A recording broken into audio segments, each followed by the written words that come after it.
வாழ்க தமிழ்.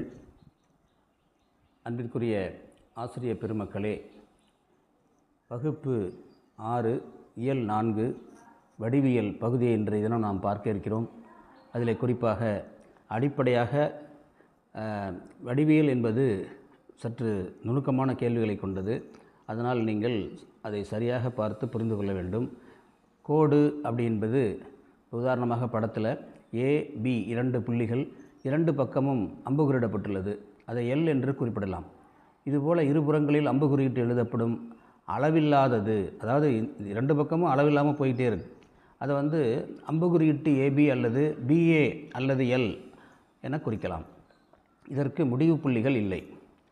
அடுத்தபடியாக கோட்டுத்துண்டு, இருபுறங்களிலும் முடிவுறு நீளம் கொண்ட கோடு தான் கோட்டுத்துண்டு எனப்படும்.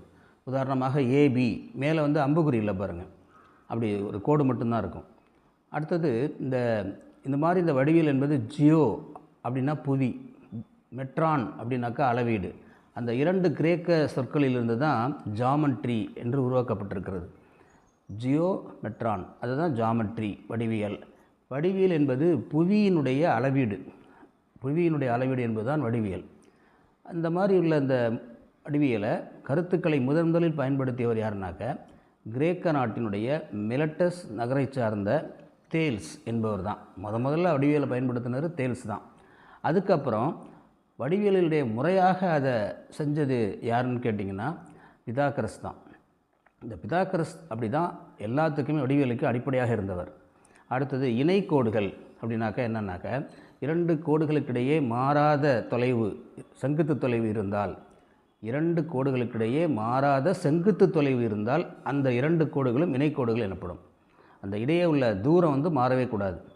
அடுத்தது கதிர்கள் அப்படின்னா என்ன அர்த்தம்னா, ஒரு முனை முடிவுற்று மறுமுனை முடிவுறாமல் தொடர்ந்தால் கதிர் எனப்படும். படத்தில் பார்த்திங்கன்னா புள்ளி A அப்படின்னு வச்சுருக்கோம்.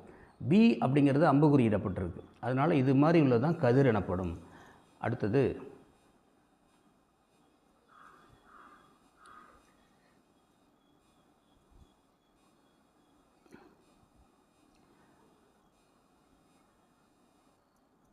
ஒரு கதிரானது ஒரு முடிவு புள்ளியை பெற்றிருக்கும்.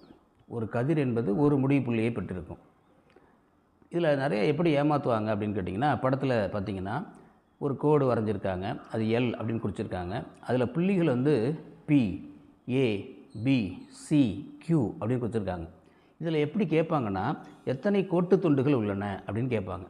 இதில் எத்தனை கோட்டு துண்டு, இப்போ பார்த்திங்கன்னா PQ அப்படிங்கிறது இந்த கடைசி அந்த கடைசி, அதை எழுதிக்கலாம். அல்லது PA அப்படி கூட எழுதிக்கலாம். PA மேலே பார்த்திங்கன்னா கோட்டு துண்டு போடணும். PA, PB, PC, அதுக்கப்புறம் அதே மாதிரி AB, அதுக்கப்புறம் AC, அதுக்கப்புறம் AQ, BC, BQ, CQ. ஆக இந்த இதில் பார்த்திங்கன்னா 10 கோட்டு துண்டு இருக்குது. ஒரே ஒரு கோடு வரைஞ்சி அதில் ஒரு புள்ளிகளை குறிச்சிருக்கிறோம். அந்த புள்ளியில் 10 கோட்டு துண்டுகள் இருக்கிறது என்பதை மறக்கக்கூடாது. இது மாதிரி கொடுத்துருப்பாங்க, நல்லா ஞாபகம் வச்சுங்க. அப்புறம் ஒரு படம் கொடுத்துட்டு அதில் இணைக்கோடுகள் என்ன, வெட்டும் கோடுகள் என்ன, வெட்டும் புள்ளிகள் காண் அப்படின்னு கேட்பாங்க. இப்போ பார்த்திங்கன்னா இந்த ABங்கிறது நடுப்புற வரையப்பட்டிருக்கு ஒரு கோடு. அதுக்கப்புறம் CD குறுக்க வரைஞ்சிருக்காங்க, EF குறுக்க வரைஞ்சிருக்காங்க, அதுக்கப்புறம் GH இந்த பக்கம் கிராஸில், அப்புறம் IJ அப்படின்னு வரைஞ்சிருக்காங்க. இப்படி இந்த வரையப்பட்ட இதில் பார்த்தோம்னா அந்த படத்தை பார்த்தோன்னே முதல் கேள்வி என்ன கேட்டிருக்காங்கன்னா, இணைக்கோடுகள் எதுன்னு கேட்டிருக்காங்க. இப்போ பார்த்திங்கன்னா CD, இந்த CD இதோட இணையாக இருக்குது, EFோட இணையாக இருக்குது. அதே போல் அந்த CD IJவோட இணையாக இருக்குது. அதுக்கப்புறம் EF IJவோட இணையாக இருக்குது. அதனால் இந்த 3 இணைக்கோடுகள், இவை இணைக்கோடுகள் எண்ணிக்கை அப்போ மொத்தம் எத்தனை இருக்குதுன்னு கேட்டாங்கனாக்கா 3 தான் இருக்குது இதில். அடுத்தது வெட்டும் கோடுகள் எப்படி வெட்டுது, எங்கெங்கே வெட்டுது அப்படின்னு பார்த்தோம்னா, இதில் AB அப்படிங்கிறது இருக்குது. இந்த AB ஆனது எதோட வெட்டுது, CD, அதுக்கப்புறம் AB, EF மற்றும் AB, GH மற்றும் GH, IJ, இதெல்லாம் அந்த நேராக வரைஞ்ச அந்த AB என்ற கோட்டை இந்த 4 கோடுமே வெட்டுது. அதனால் அதுக்கு வெட்டும் கோடுகள் என்று பெயர். அடுத்தது பார்த்திங்கன்னா வெட்டும் புள்ளிகள் அப்படின்னு சொல்கிறப்ப, இந்த வெட்டும் புள்ளிகள் எதை வெட்டுது அப்படின்னு கேட்பாங்க. அதில் அந்த படத்தில் பாருங்கள் PQR இந்த இடத்துல தான் வெட்டிக்குது. அந்த PQR அப்படிங்கிற இடத்துல வெட்டுறதுனால அதுக்கு வெட்டும் புள்ளிகள் அப்படின்னு பேர். அதனால் அதை நல்லா சரியாக ஞாபகம் வச்சுக்கணும். அடுத்தது இந்த ஒரு கோடு கொடுத்துட்டு இதில் கோட்டு துண்டுகளின் எண்ணிக்கை எத்தனைன்னு கேட்குறாங்க. இதில் நல்லா ஏமாந்துருவோம் நம்ம. நீங்கள் டக்குன்னு அவசரத்தில் என்ன செய்றீங்க, ஏபி ஏசி அப்படின்னு வந்துடுறீங்க. ஏபி இருக்குது, பிசி இருக்குது, ஏசி இருக்குது. 3 கோட்டு துண்டுகள் இருக்கிறதா நீங்கள் சரியாக வச்சுக்கணும். அதனால் இதை வந்து ரொம்ப கவனமாக எடுத்துக்கணும். நீங்கள் அப்படி கவனமாக எடுத்துக்கலன்னா அந்த வினாவுக்கு வந்து நம்ம வந்து சரியான விடையை நம்ம எழுதக்கூடிய வாய்ப்பு இல்லாமல் போயிடும் அப்படிங்கிறத ஞாபகம் வச்சுங்க. அடுத்தது, இப்போ இதில் வந்து பார்த்திங்கன்னா கோணங்கள் அப்படின்னு பொதுவாக பார்த்தோம்னா 2 கதிர்கள் அல்லது கோட்டு துண்டுகள் அவற்றின் தொடக்க புள்ளியில் சந்திக்கும் போது கோணத்தை உருவாக்குகிறது. இப்போ 2 கதிர் QP அப்படின்னு ஒரு கதிர், QR அப்படின்னு ஒரு கதிர், இந்த 2 கதிரும் Q என்ற புள்ளியில் சந்திக்குது. அதே மாதிரி அடுத்தது பார்த்திங்கன்னா OA OB, அதை வந்து எதில் சந்திக்குது, ஓவில் சந்திக்குது. இதை எப்படி எழுதுவாங்க, ஆங்கிள் AOB ஒரு குறுக்க சின்னதாக கோடு போட்டு குறுக்காக போட்டு அதில் AOB அப்படின்னு எழுதணும். QP QR முதல் படத்தை பாருங்கள், அதில் வந்து QP QRங்கிறது தான் பக்கங்கள்னு சொல்கிறோம். அந்த கதிர்கள் சந்திக்கின்ற புள்ளிக்கு முனைன்னு பேர். இந்த கதிர்கள் எங்கே சந்திக்குதோ அதுக்கு வந்து முனை Q அப்படின்னு பேர். இப்படி அதில் சில கேள்விகள் கேட்கலாம். அடுத்தது, சிறப்பு கோணம் அப்படிங்கிறது என்ன? செங்குத்தாக ஒரு கோடு 2 கதிர்கள் சந்திக்குன்னா ஏ என்ற இடத்துல படத்தில் சந்திக்குது, அந்த இடத்துல 90 டிகிரி கோணம் இருந்தால் அந்த கோணத்துக்கு செங்கோணம் அப்படின்னு பேர். 90 டிகிரி உள்ள கோணத்துக்கு செங்கோணம். குறுங்கோணம் 90 டிகிரிக்கு குறைவாக இருக்கிற கோணத்துக்கு குறுங்கோணம். அடுத்தது விரிகோணம், 90 டிகிரிக்கு அதிகமாக இருக்கணும், 180 டிகிரிக்கு குறைவாக இருக்கணும், அப்படி இருந்தால் அதுக்கு வந்து விரிகோணம். அடுத்தது பின்வளை கோணம், இது வந்து நிறைய பேர் வந்து மறந்துருப்போம். நம்ம 180 டிகிரிக்கு அதிகமாகவும் அதே நேரத்தில் 360க்கு குறைவாகவும் இருக்கணும். 180 டிகிரிக்கு அதிகமாக இருக்கிறது வந்து பின்வளை கோணம், அது வந்து 360க்கு குறைவாக இருக்கணும். இப்போ உதாரணமாக 60 டிகிரியோட பின்வளை கோணம் கேட்டிருந்தாங்கன்னா 360லேருந்து கழித்து போடணும். அப்போ 360லேருந்து கழித்தா பாக்கி 300 அப்படிங்கிறது தான் என்னவாக இருக்குனாக்கா பின் வளைகோணமாக இருக்கிறது. அதனால் பின் வளைகோணம் என்பது 360லேருந்து கழிக்கிறது அப்படிங்கிறத நீங்கள் ஞாபகம் வச்சுக்கணும். அதனால் 3 வகையான கோணங்கள் நம்ம சொல்லியிருக்கோம். அந்த 3 வகையான கோணங்களையும் நீங்கள் சரியாக ஞாபகம் வச்சுக்கணும். இப்போ உதாரணமாக பார்த்திங்கன்னா, அடுத்தது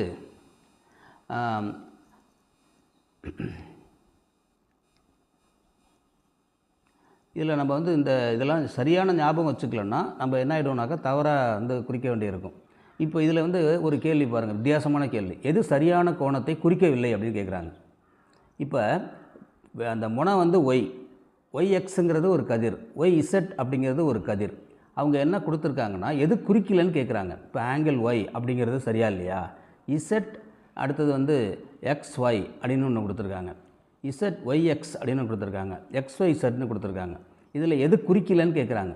அதில் பார்த்தீங்கன்னா ஆங்கிள் Yங்கிறது சரிதான், ZXY இந்த இடத்துல இருக்குது, X மேலே இருக்குது. அப்போ அது ரெண்டையும் இணைப்பே இல்லை பாருங்கள். இணைப்பே இல்லாமல் இருக்கிறதுனால அதுதான் வந்து அந்த கோணத்தை குறிக்கவில்லை அப்படின்னு நீங்கள் ஞாபகம் வச்சுக்கணும். அடுத்தது ஒரு கோடமை புள்ளிகள்.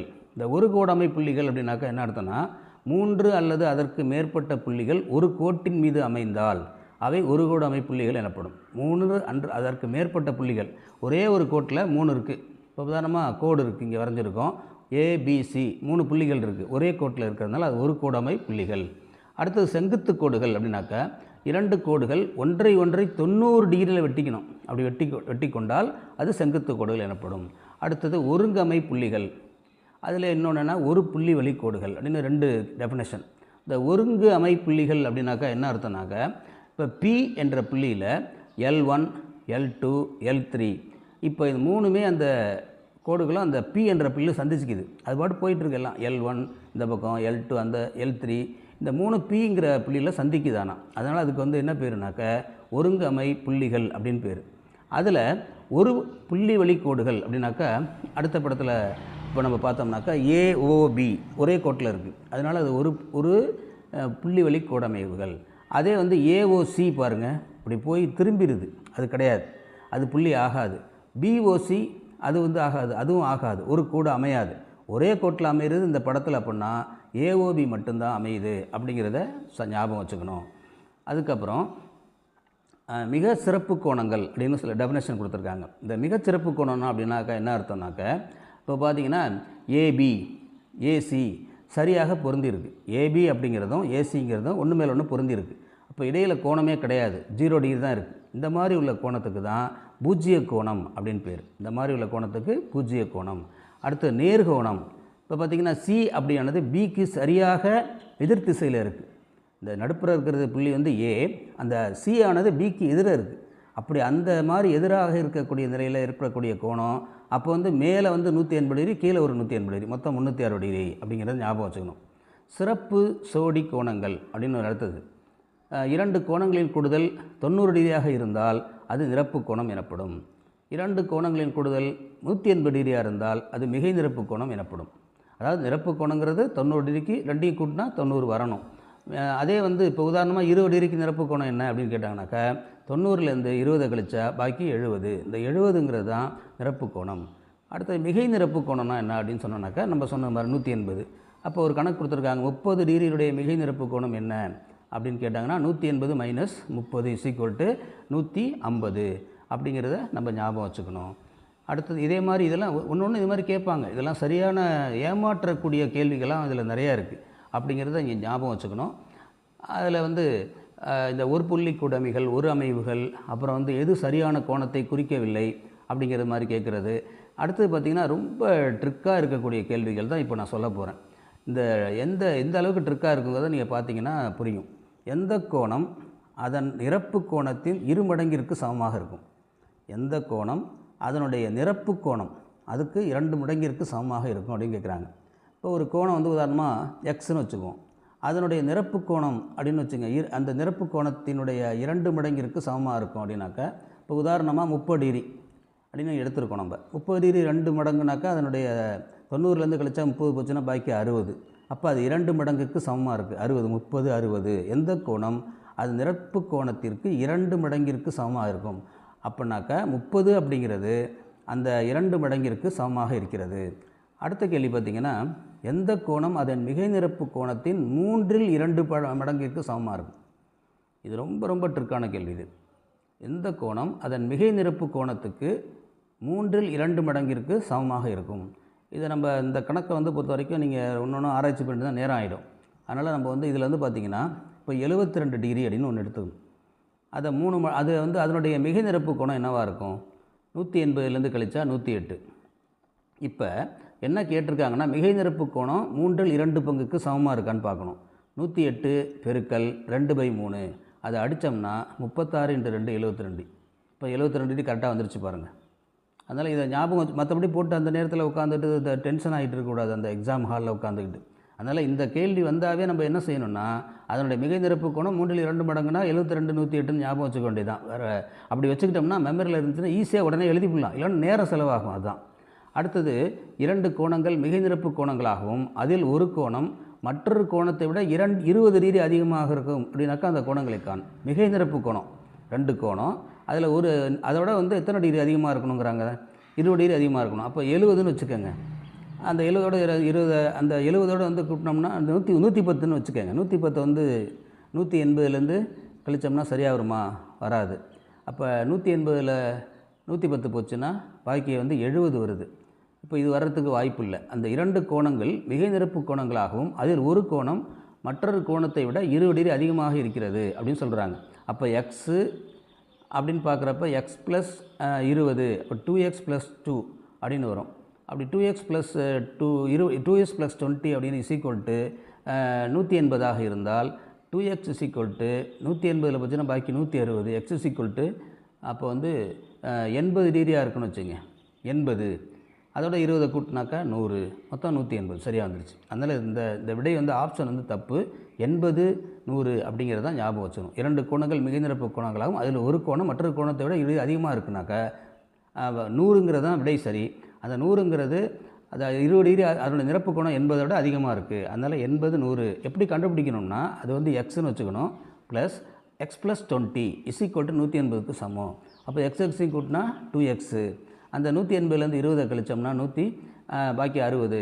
அந்த 160 வந்து வகுத்தோம்னா 80. அப்போ 80ம் 20ம் தான் இருக்கும். இந்த ஆப்ஷன் வந்து தவறான ஆப்ஷனுங்கிறத ஏமாற்றுவாங்கங்கிறத அதை கொடுத்துருக்கோம். 2 நிரப்பு கோணங்கள் 7:2 என்ற விகிதத்தில் இருக்குது. கோணங்களை காணும். இது எளிய முறை நம்ம சொல்லியிருக்கிறது. இப்போ நான் இந்த விகிதத்தை கூட்டிக்கணும். எப்போவுமே நேற்றைய கணக்கிலோட அது மாதிரி சொன்ன விகித சமத்தில் 7 + 2 = 9. அது எதுக்கு சமம்? 90க்கு சமம். 90/9 = 10. இப்போ ஒரு பங்குங்கிறது 10. அப்போ 7 பங்கு 70, 2 பங்கு 20. அதனால் வந்து அந்த சுருக்கணும்னா என்ன வந்துடும்? 7:2 வந்துடும். அப்போ அந்த கோணம் வந்து 70 20 அப்படிங்கிறத ஞாபகம் வச்சுக்கணும். அடுத்த 2 மிகை நிரப்பு கோணங்கள் 5:4 என்ற விதத்தில் உள்ள கோணங்களை காணும். அப்போ வந்து 5ஐயும் 4ஐயும் கூட்டினா 9. 180 9ஆல் வகுத்தோம்னா ஒரு பங்கு என்பது 20 டிகிரியாக இருக்கும். அப்போ 5 பங்கு என்பது 5 20 100, 4 பங்கு என்பது 80. அப்போ 100 80 தான் 5:4 என்ற விதத்தில் இருக்கும்.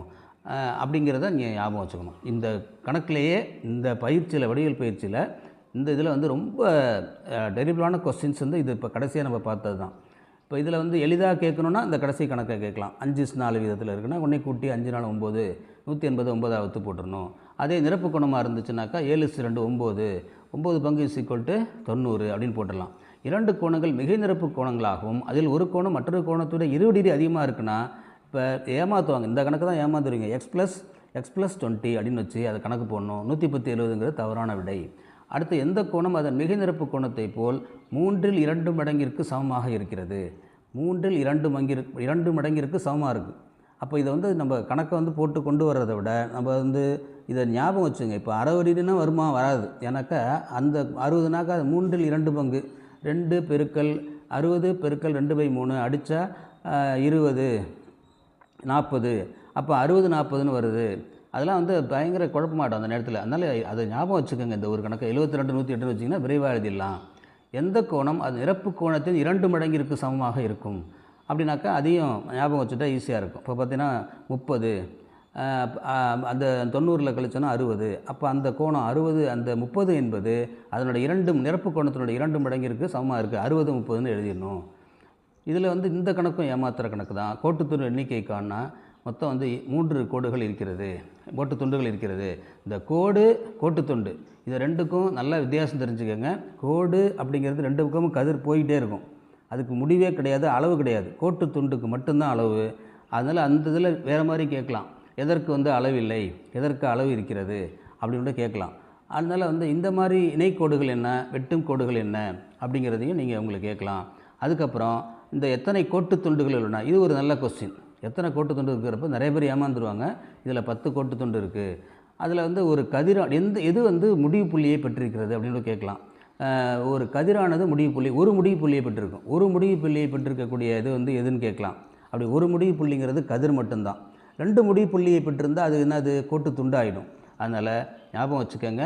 ரொம்ப கவனமாக. இந்த வடிவியல் என்பது மிக பார்க்குறதுக்கு எளிதாக இருக்க மாதிரி தெரியும், ஆனால் நிறைய ஏமாத்துறதுக்கு வழிகள் நிறையா இருக்குது. அதுவும் குறிப்பாக நான் கடைசியாக சொன்ன கணக்கில் வந்து ரொம்ப கவனமாக கவனிக்கணும், பார்க்கணும், போடணும் அப்படின்னு சொல்லி விடைபெறுகிறேன். நன்றி, வணக்கம், வாழ்க தமிழ்.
வாழ்க தமிழ்.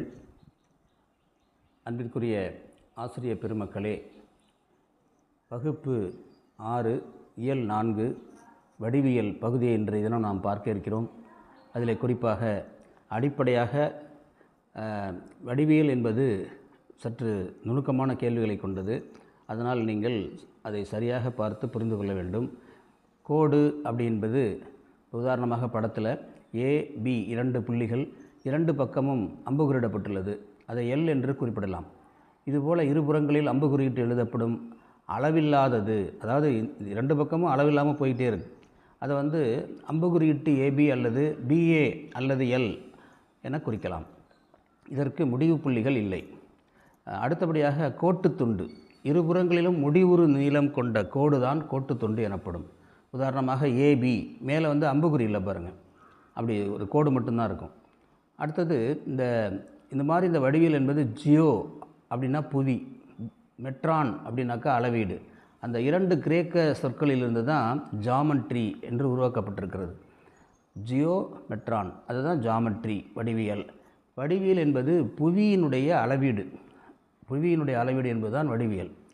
அந்த மாதிரி உள்ள இந்த வடிவியலை கருத்துக்களை முதலில் பயன்படுத்தியவர் யாருனாக்க கிரேக்க நாட்டினுடைய மிலட்டஸ் நகரை சார்ந்த தேல்ஸ் என்பவர் தான். முதல்ல வடிவியலை பயன்படுத்தினது தேல்ஸ் தான். அதுக்கப்புறம் வடிவியலுடைய முறையாக அதை செஞ்சது யாருன்னு கேட்டிங்கன்னா பிதாகரஸ் தான். இந்த பிதாகரஸ் அப்படி தான் எல்லாத்துக்குமே வடிவியலுக்கு அடிப்படையாக இருந்தவர்.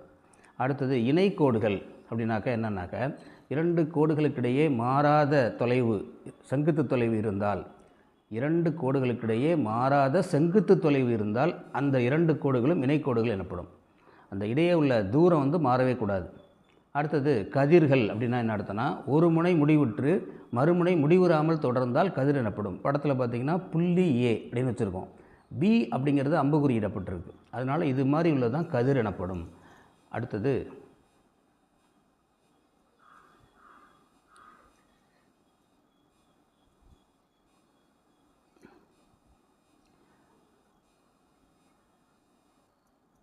ஒரு கதிரானது ஒரு முடிவு புள்ளியை பெற்றிருக்கும். ஒரு கதிர் என்பது ஒரு முடிவு புள்ளியை பெற்றிருக்கும்.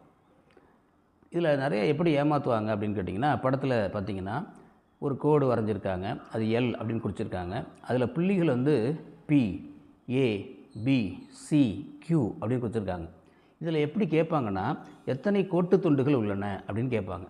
இதில் எத்தனை கோட்டு துண்டு, இப்போ பார்த்திங்கன்னா பிக்யூ அப்படிங்கிறது இந்த கடைசி அந்த கடைசி, அதை எழுதிக்கலாம்.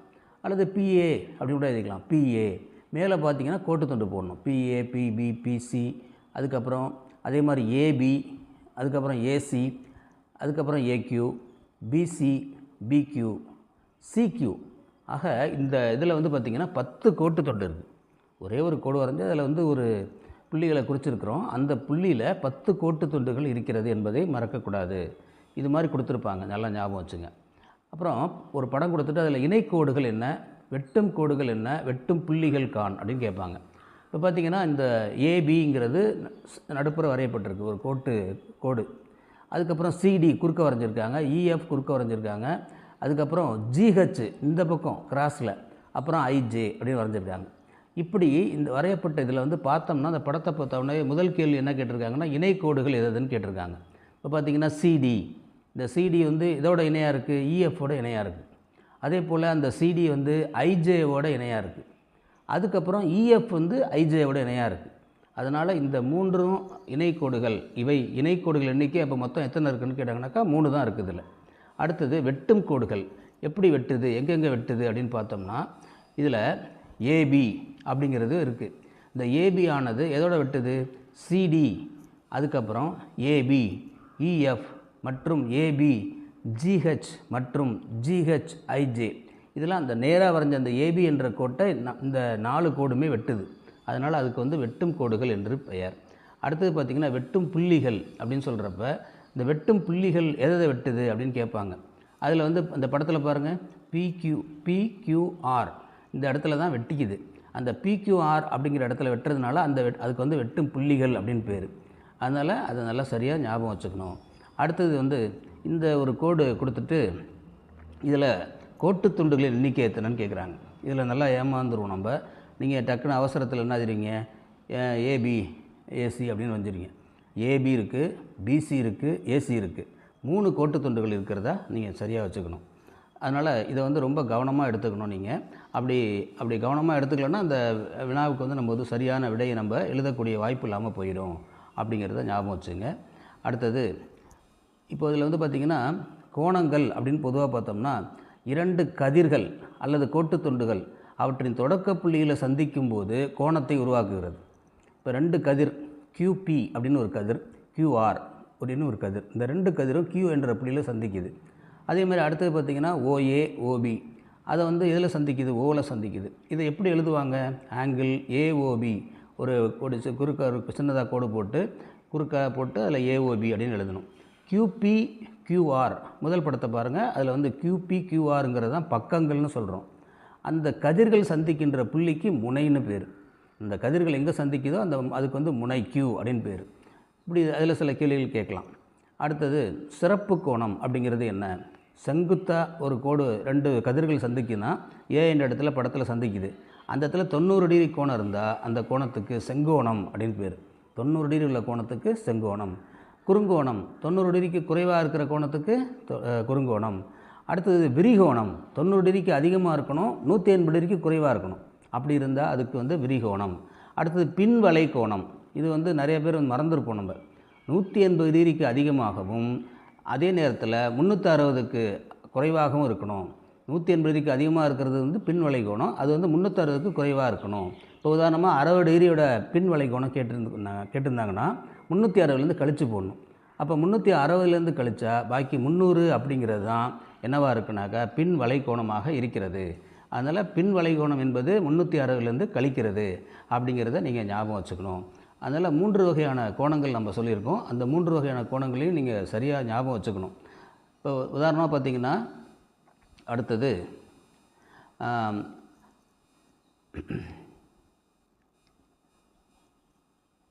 இதில் நம்ம வந்து இதெல்லாம் சரியான ஞாபகம் வச்சுக்கலன்னா நம்ம என்ன ஆகிடுவோம்னாக்கா தவறாக வந்து குறிக்க வேண்டியிருக்கும்.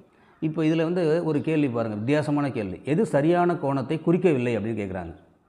இப்போ அந்த முனை வந்து YXங்கிறது ஒரு கதிர், YZ அப்படிங்கிறது ஒரு கதிர். அவங்க என்ன கொடுத்துருக்காங்கன்னா எது குறிக்கலன்னு கேட்குறாங்க. இப்போ ஆங்கிள் Y அப்படிங்கிறது சரியா இல்லையா?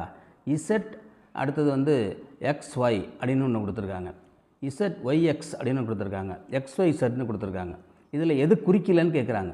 அதில் பார்த்தீங்கன்னா ஆங்கிள் Yங்கிறது சரிதான். ZXY இந்த இடத்துல இருக்குது, X மேலே இருக்குது.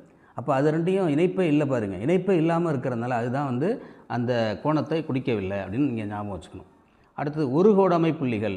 இந்த ஒரு கோடமை புள்ளிகள் அப்படின்னாக்கா என்ன அர்த்தம்னா 3 அல்லது அதற்கு மேற்பட்ட புள்ளிகள் ஒரு கோட்டின் மீது அமைந்தால் அவை ஒரு கோடமை புள்ளிகள் எனப்படும். 3 அதற்கு மேற்பட்ட புள்ளிகள் ஒரே ஒரு கோட்டில் 3 இருக்குது. இப்போ உதாரணமாக கோடு இருக்குது, இங்கே வரைஞ்சிருக்கோம், ABC 3 புள்ளிகள் இருக்குது, ஒரே கோட்டில் இருக்கிறதுனால அது ஒரு கோடமை புள்ளிகள்.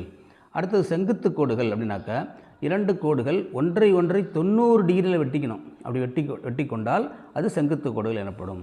அடுத்தது ஒருங்கமை புள்ளிகள். அதில் இன்னொன்றுனா ஒரு புள்ளி வழி கோடுகள் அப்படின்னு 2 டெஃபினேஷன். இந்த ஒருங்கு அமை புள்ளிகள் அப்படின்னாக்கா என்ன அர்த்தம்னாக்கா இப்போ P என்ற புள்ளியில் L1 L2 L3 இப்போ இது 3மே அந்த கோடுகளும் அந்த P என்ற புள்ளியில் சந்திச்சுக்குது. அது பாட்டு போயிட்டுருக்கு எல்லாம். L1 இந்த பக்கம், L2 அந்த L3 இந்த 3 Pங்கிற புள்ளியில் சந்திக்குதானா. அதனால் அதுக்கு வந்து என்ன பேருனாக்க ஒருங்கு அமை புள்ளிகள் அப்படின்னு பேர். அதில் ஒரு புள்ளி வழி கோடுகள் அப்படின்னாக்கா அடுத்த படத்தில் இப்போ நம்ம பார்த்தோம்னாக்கா AOB ஒரே கோட்டில் இருக்குது, அதனால் அது ஒரு புள்ளி வழி கோடமைவுகள். அதே வந்து AOC பாருங்கள், இப்படி போய் திரும்பிடுது, அது கிடையாது, அது புள்ளி ஆகாது. BOC அது வந்து ஆகாது, அதுவும் ஆகாது, ஒரு கோடு அமையாது. ஒரே கோட்டில் அமைகிறது இந்த படத்தில் அப்படின்னா AOB மட்டும்தான் அமையுது அப்படிங்கிறத ஞாபகம் வச்சுக்கணும்.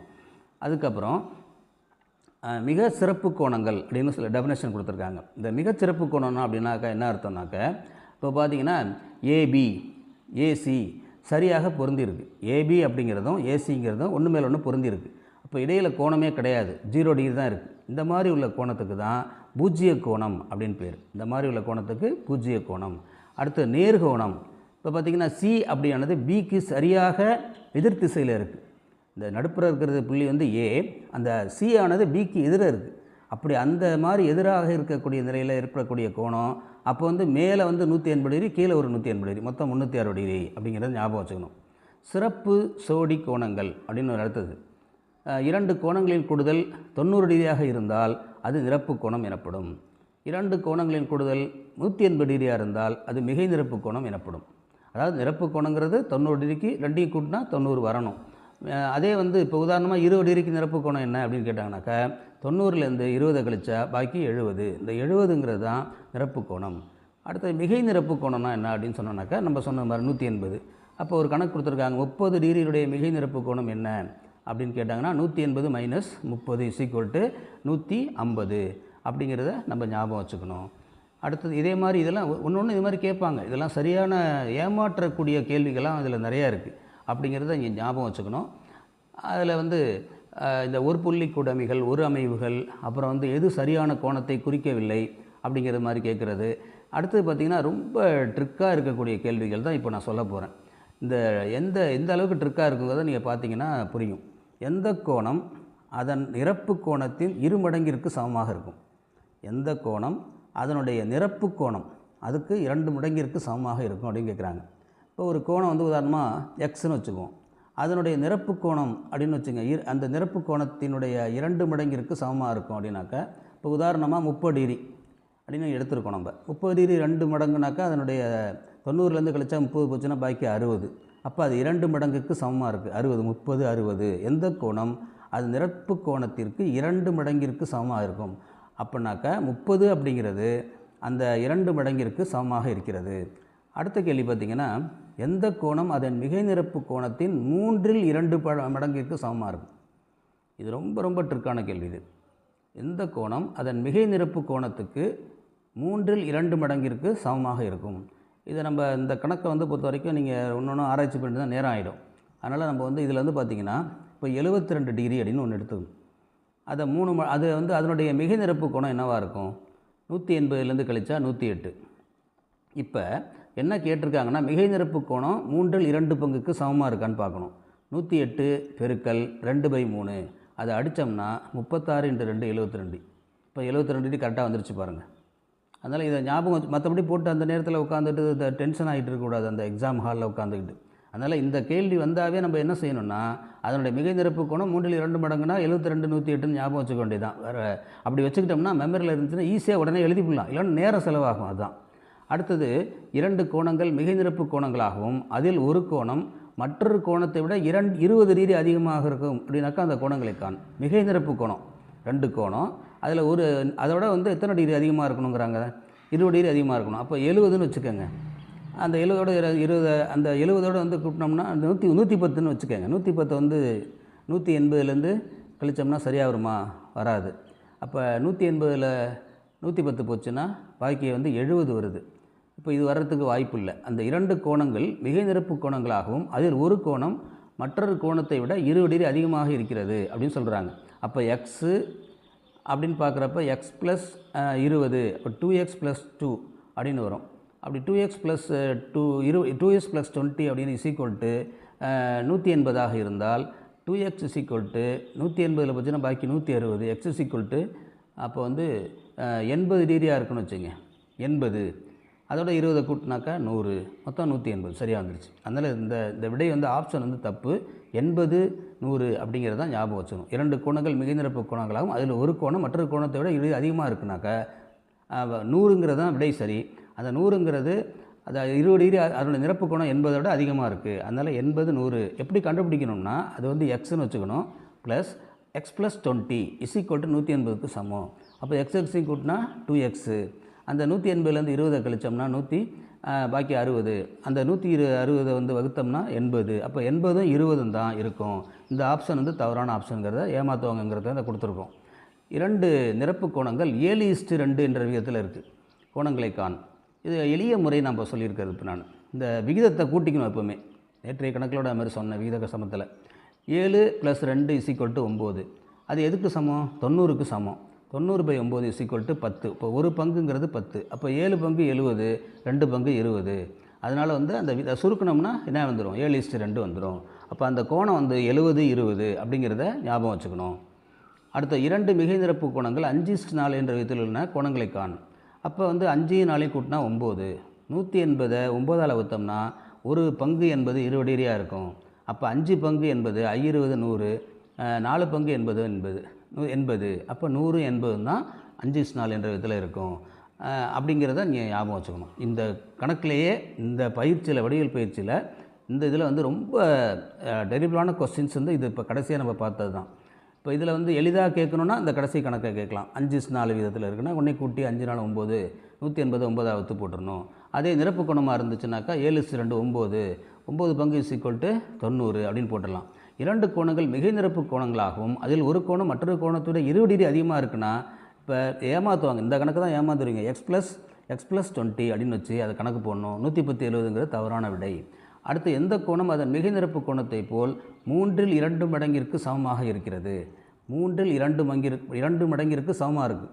அப்போ இதை வந்து நம்ம கணக்கை வந்து போட்டு கொண்டு வர்றதை விட நம்ம வந்து இதை ஞாபகம் வச்சுங்க. இப்போ 60 டிகிரினா வருமா? வராது. ஏன்னாக்கா அந்த 60னாக்கா அது 3/2 பங்கு 2 × 60 × 2/3 அடித்தா 20 40.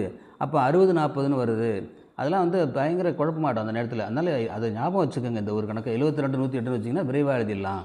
எந்த கோணம் அது நிரப்பு கோணத்தின் 2 மடங்கிற்கு சமமாக இருக்கும் அப்படின்னாக்கா அதையும் ஞாபகம் வச்சுட்டா ஈஸியாக இருக்கும். இப்போ பார்த்தீங்கன்னா 30 அந்த 90ல் கழிச்சோன்னா 60. அப்போ அந்த கோணம் 60 அந்த 30 என்பது அதனுடைய நிரப்பு கோணத்தினுடைய 2 மடங்கிற்கு சமமாக இருக்குது. 60 30ன்னு எழுதிடணும். இதில் வந்து இந்த கணக்கும் ஏமாத்துகிற கணக்கு தான். கோட்டுத்துண்டு எண்ணிக்கைக்கான மொத்தம் வந்து 3 கோடுகள் இருக்கிறது, கோட்டு துண்டுகள் இருக்கிறது. இந்த கோட்டுத்துண்டு இது ரெண்டுக்கும் நல்ல வித்தியாசம் தெரிஞ்சுக்கோங்க. கோடு அப்படிங்கிறது 2 பக்கமும் கதிர் போயிட்டே இருக்கும். அதுக்கு முடிவே கிடையாது, அளவு கிடையாது. கோட்டு துண்டுக்கு மட்டும்தான் அளவு. அதனால் அந்த இதில் வேறு மாதிரி கேட்கலாம். எதற்கு வந்து அளவில்லை, எதற்கு அளவு இருக்கிறது அப்படின்னு கேட்கலாம். அதனால் வந்து இந்த மாதிரி இணைக்கோடுகள் என்ன, வெட்டும் கோடுகள் என்ன அப்படிங்கிறதையும் நீங்கள் உங்களுக்கு கேட்கலாம். அதுக்கப்புறம் இந்த எத்தனை கோட்டு துண்டுகள் உள்ளன, இது ஒரு நல்ல கொஸ்டின். எத்தனை கோட்டு துண்டு இருக்கிறப்ப நிறைய பேர் ஏமாந்துருவாங்க. இதில் 10 கோட்டு துண்டு இருக்குது. அதில் வந்து ஒரு எது வந்து முடிவு புள்ளியை பெற்றிருக்கிறது அப்படின்னு கேட்கலாம். ஒரு கதிரானது ஒரு முடிவு புள்ளியை பெற்றிருக்கும். ஒரு முடிவு புள்ளியை பெற்றிருக்கக்கூடிய இது வந்து எதுன்னு கேட்கலாம். அப்படி ஒரு முடிவு புள்ளிங்கிறது கதிர் மட்டும்தான். 2 முடிவு புள்ளியை பெற்றிருந்தால் அது என்னது, கோட்டு துண்டு ஆகிடும். அதனால் ஞாபகம் வச்சுக்கோங்க. ரொம்ப கவனமாக. இந்த வடிவியல் என்பது மிக பார்க்குறதுக்கு எளிதாக இருக்க மாதிரி தெரியும், ஆனால் நிறைய ஏமாத்துறதுக்கு வழிகள் நிறையா இருக்குது. அதுவும் குறிப்பாக நான் கடைசியாக சொன்ன கணக்கில் வந்து ரொம்ப கவனமாக கவனிக்கணும், பார்க்கணும், போடணும் அப்படின்னு சொல்லி விடைபெறுகிறேன். நன்றி, வணக்கம், வாழ்க தமிழ்.